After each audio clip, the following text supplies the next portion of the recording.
What is going on, everyone? My name is Northy, and today we have got ourselves, once again, another Team Coach preview. This time, on time. It's always good when it happens, but it's very rare, apparently. Although we are 2 for 3 now for the year. It's not perfect, but it's on the better side of the majority, so thankfully, we have got it on time, and I reckon we've got some good chances again this week. Obviously, last week, really tough. Really unexpected as well. I did not expect to not get even close. Well, I was close in one of them, but all the others that I thought I did pretty well in, not that close at all. And other people have been mentioning that some of the prize card spots have actually been misled in a way. I'll go into a bit more of that in a second. But very quickly, I just want to ask, if you do find yourself enjoying this video, be sure to leave a like on it and subscribe to the channel as well. Leaving a like always helps out with the algorithm, and subscribing to the channel keeps you updated on everything that I do if you're into AFL football content in general. But without further ado, let's get into this round of Team Coach. So here we are on the home page. There is a few things that I want to mention. First off, with this Team Coach announcement that you're seeing in the middle of the screen. If you remember, it originally had said Cardcraft and Gold Trophy Wildcard comps will open from March 18. This has been changed to March 25, which tells me that I could have been right to start, but obviously due to different things out of their control, it is now being changed up to March 25th. So that should be the confirmed date now. I almost was right, and I think I was on the right track, but just due to maybe some things in the back end that weren't quite ready yet, it is now being pushed back to March 25th, which is absolutely okay. Next up, I want to mention with this Team Coach announcement, it says here that top 10 scorers for the Silver Star Powers and the top Team 4-star game get a prize card, and the top 20 scorers for the Ultra Star Powers game and the top Team 18-star game mode will get themselves a prize card as well. However, I have been seeing in the comments section of my videos that it's not quite like that. So if we go over to Star Powers, a little sneak peek of my team, we check the ladder. You know how there's only the 5 players here for the silver? Those are the only people who are getting prize cards for these rounds, which is definitely unexpected, especially because it goes against everything that they have been showing everybody. I think I got my head in the wrong spot as well last time when trying to hide myself. I think it's this way. Yeah, this way. You can see there's all the names, and my chair is probably still in the way. That should help. But you can see all those names there. And there's only 5 spots, meaning I thought it was just a little visual glitch.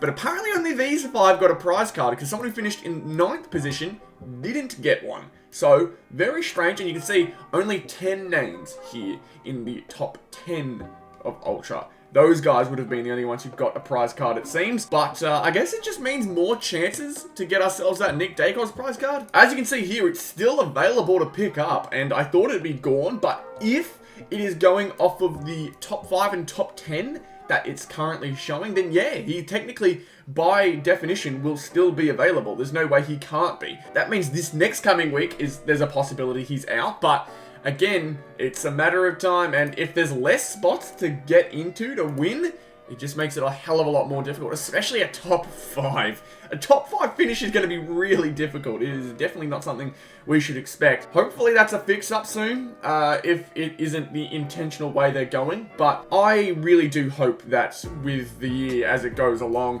we don't see these top 5s and top 10s. It just gives less people a chance, and I think it limits the amount of, fun that you can potentially have with it. But I am going to go over, first off, to the tips this week. As I mentioned last week, we saw those 6 out of 9, so our aim is to do better than that. We have North vs Freo at Marvel. I really want to pick North for my optimistic side, but after Freo's defeat of Brisbane, I'd imagine that Freo are probably most likely to win that one. The most obvious one to me, Eagles versus Giants. Giants, I feel like, will take it, although it will be in Perth from what it looks like. I know that the Giants, and I think many people know that the Giants are the real deal for the most part this year. I think that Collingwood win probably tells a lot, but what's going to also tell a lot is this one. St Kilda versus Collingwood. Who is going to win? It is a St Kilda home game, but you know Collingwood will come out in droves. Do I go with St Kilda or Collingwood? I may leave that for a moment. I'm going to go here, Melbourne versus Hawks. Melbourne showed last week that their loss to Sydney was a bit of a fluke with their massive taking down of the Dogs. So I'm going to go Melbourne here. Sydney versus Essendon. Sydney have shown that they are one of the best sides so far. Sydney for me, Adelaide v Geelong. This could end up being pretty good. It's Adelaide versus Geelong at Adelaide. So for that reason, I'm going to pick Adelaide, even though they had a poor game against Gold Coast. And I say poor, they only lost by 6, but everything but the final quarter was pretty poor. So we go over to the Dogs versus Gold Coast. And I'm actually going to go with Gold Coast. I know it isn't on the Gold Coast this time around. It's their first one outside for the year so far. But the Dogs really disappointed me their first time around. And I think Gold Coast will get over the top of them. It just looked deflating for the Dogs. They did not look interested. They looked slow. They looked poor. And I think with the way that it's going, Gold Coast will dominate at parts, but could let the Dogs back in it. That's my thinking. Richmond versus Port. I'm going to go Port here. I think a lot of people are kind of counting Richmond out, even though they were pretty close against Carlton.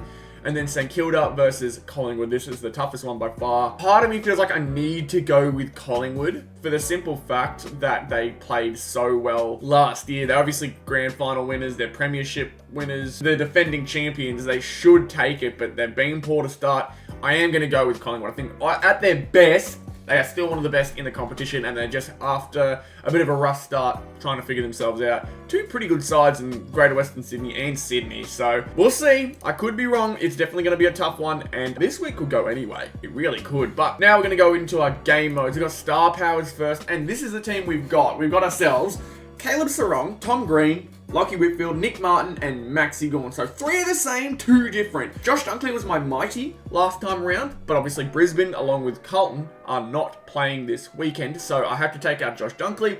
And I put in Andy Brayshaw because they come up against North Melbourne, and everyone in the Greater Western Sydney midfield basically got to eat against North Melbourne, so I'm assuming it'll be something similar in a sense for the Dockers. I would have picked Sarong because Sarong looks to have taken a step, but he is not in that mighty section. He is in this Star Power section, however. Tom Green's coming up against West Coast, so it's your pick of the two. Do you want Tom Green versus West Coast, or do you want Caleb Sarong versus North Melbourne? There's 2 really good choices that could split the competition this week. It really could. So we'll have to see how it goes. I'm going to go a little mix of both. I don't want to go one or the other, so I'm going Brayshaw, Mighty, and Green for the midfield ball. Bit of GWS, bit of Fremantle, so I'm making the most of both. And then another GWS. Once again, we're going with Whitfield. He was 3rd out of all the backmen, but Harris Andrews, he's not playing, so of course I don't expect him to do it again. And Stephen May was the other. He was up against a Hawthorn side who looked a little lost, entering inside 50 sometimes. So it's not too surprising to see him do well in that round, but I had a look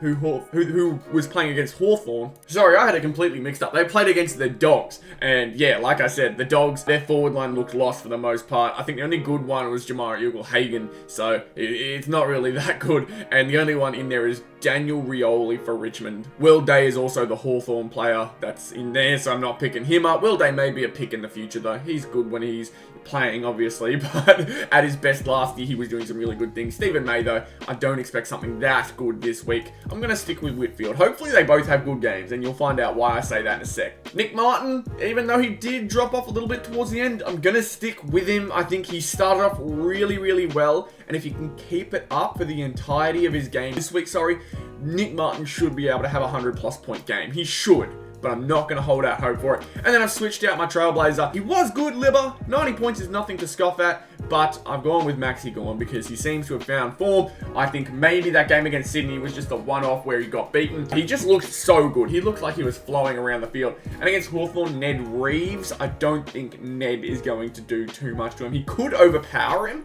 Team English didn't really have that against Maxi Gawn, and although English played well, he plays a similar role to Gawn in that he is still very involved in the play. Ned Reeves, not so much. He's much more in there just to give hit-outs to advantage to his teammates. Maxi Gawn can do a bit of it all, so I'm going to put Max in. Could even be a double points player, but for my Ultra, I have not decided to go with him. I'm thinking, do I switch these 2 around? I don't know whether I want to go with Whitfield again and maybe go with Gawn for double points. That could be a winner. But Andy Brayshaw is the double, Tom Green is the double, and right now Whitfield is 2. But I'm thinking by the time this video is up, that is going to change. Max Gawn is going to be the double. I'm going to have a double check and see whether I really think it's worth it. But we'll have to find out. We'll have to wait and see. But Nick Martin is going to stay a single for that one. Obviously, last week we had some pretty good games. 554 is not bad, but only 70th. And then Ultra as well, we ended up coming 62nd with 925. Again, not bad, but to get a prize card, you needed 1,000, is what it's saying. So it's a bit difficult. It's a bit difficult to get it. We just have to hope that we can get all our double points players with amazing games, and then the others doing their part as well. They all really have to have 100+ point games. They all have to. And although last week only 2 of them didn't, they still had 90 points, and it got us pretty high. It's just annoying how it all turns out sometimes. So next one, hopefully we can get ourselves in that top 10 position. Let's go over to top team though. Top team is not looking too much different to what it was last week. The only difference, English is out, Gorn is in. And it's not just because I was thinking that Gorn should go in because of one good game. It's because I genuinely believe he is going to outmanage his opponent in Ned Reeves. All the others I'm keeping. There's no reason for me to change up. Heaney has won both weeks so far for the forwards, even though Hogan was very close. Green, he ended up having an amazing performance, and I'm going to stick with him, even though Sarong ended up with that 46 disposal performance. That is a really, really crazy stat line, and not something I expect every single week. So I am going to keep Tom Green in there, because I've seen it more consistently. And he's also coming up against the West Coast Eagles this week, so I expect something pretty similar to the performance he had against North. And then Nick Dacos, he's always someone that the Magpies forwards, backs, midfields, they always look for him. I watched the game against Sydney, and they're just always eyes out for him to be that linking pass. He's not getting crazy difficult possessions purely because they trust him. And I hate that criticism against Dacos, because I think his way of finding his teammates is really, really helpful for his team. It's usually what works, but obviously over the last 2 games, they seem to have figured something out. So maybe Dacos plays a little less of a big role. We'll just have to wait and see. But I'm still confident Dacos, he'll get those possessions that he wants. His teammates are good at getting him the ball as well. So top 18, we're going to have a look here. I mentioned Stephen May earlier. You can see Stephen May. Hopefully, again, I'm not in the way. Stephen May right there is in. I do trust him a little more. He's had 2 good games to start the year, so I'm going to put him in. And Lukey Ryan is also in because I don't know why I forgot about him. He is a very good player. He is a very, very good player, and I just completely forgot that he is at the caliber he is. And against Brisbane, just, I mean, you can't ask for much more. It was a very good game, but all the others stay the same. Sheasel stays, Powell stays, Whitfield stays, and Dacos stays. Then we go to our midfield, which I'm really excited to look into. I've taken out Josh Kelly, and it's not even because he had a bad game, but at the moment, nothing to write home about. Noah Anderson, on the other hand, I have really liked the way he's played so far. Same with Matty Rowell. Those 2 Gold Coast, they've just been absolutely phenomenal so far. And I'm hoping Anderson will be able to give me something somewhat similar. Again, 2 really, really good games to start the season. So let's see if we can do it for a 3rd time. Sarong takes a start as well. I mean, I didn't see a reason why not, because, I mean, you got to take a chance on a dude who's just come off 161 points. Like, I feel like it's just smart to at that point. It's just smart to put him in. But Ruckman, as I mentioned before, has changed from Team English to Maxi Gorn. I've kept Bontin even after a bit of a poor game for his standards, only the 90 points, but I'm putting him in because I trust him. I trust him to bounce back, and even if I don't think he's going to win against Gold Coast, I still expect him to put in a bit of an impact as well. The others that stay the same are Goulden and Green. A bit iffy about this Goulden because I know that a lot of the midfielders in the Sydney Swans side get a lot of touch. My hope is that Chad Warner maybe sacrifices a little for Errol to kind of explode a little here, but Errol is going to stay and hopefully we'll have a good performance again. 111 again, nothing bad. It's just there's better performers and people we could potentially pick over him. Like Rory Laird has been under the radar for me as of late, so maybe I put him in. 10 tackles again, very good, but it was a wet night. Tackles usually start getting much more impactful and people start tackling a lot more in the wet because it's just a messy game at that point. But we're going to go over to the forwards now, and I'm feeling really good about this forward line now this week. Isaac Heaney, again, 2 really good weeks. We've got 2 Giants players in for their game against West Coast. The only thing that could make it bad though is Barras and McGovern. Those are 2 very, very good backmen, and even though West Coast as a general team isn't the greatest, it could affect their individual play a little, expecting a bit more of a shared game. But Toby Green has proven that even in games where he's not kicking goals, like 87 points with no goals for a forward is really good. So hopefully a few goals from him. Had his chances against North, didn't capitalise, so maybe this week against West Coast is where he shines. And then Jesse Hogan is averaging 5 a game right now, so expect a bit from him as well. Maybe keep it up. Early little Coleman leader. Very unexpected. Didn't think Jesse Hogan would have a strong start as he has, but seems to have taken the most of it. Joe Danaher had a really good game last week as well, keeping him in. And Jeremy Cameron as well, keeping him in with a pretty decent performance. Got himself around the ball. He would fall forward a little and do his thing. 2 goals, 7 marks, and 21 disposals. Pretty good. Pretty good for a tall forward. The big change, however, Lukey Jackson. He is a big change to me because he likes to play a little bit of ruck as well. He is their ruckman at times with Sean Darcy out. So he is getting most of that. 18 disposals, 4 marks, and 2 goals. I'd imagine that will start to change up once Sean Darcy is back, but while he isn't playing, I think Luke Jackson could be a good pick for the future. So let's hope that this is a good one, man. I hope it is. Top 18 was really good. 51st though, so out by 40 spots, and then out by 10 spots with the top 4. I really thought I got myself a prize card that week. I really did. But unfortunately, outside the top 10 and outside the top 5, which looks to be the winner, had to get 530. Just had to do it. Max Gorn would have been that pick last week to do it. So it's just hoping that this week we can manage to make the most of our opportunity. But that is it for the preview for this week. I hope you guys are just as excited as I am. Obviously, footy being back and into the swing of things. We're now past the round 1 festivities. It's into the proper season. Let's see how everyone keeps moving. Let's see how everyone progresses. But once again, if you enjoyed the video, be sure to leave a like, subscribe to the channel if you are new as well. Everything is always very much appreciated, and I'll see you all in the next one. Goodbye.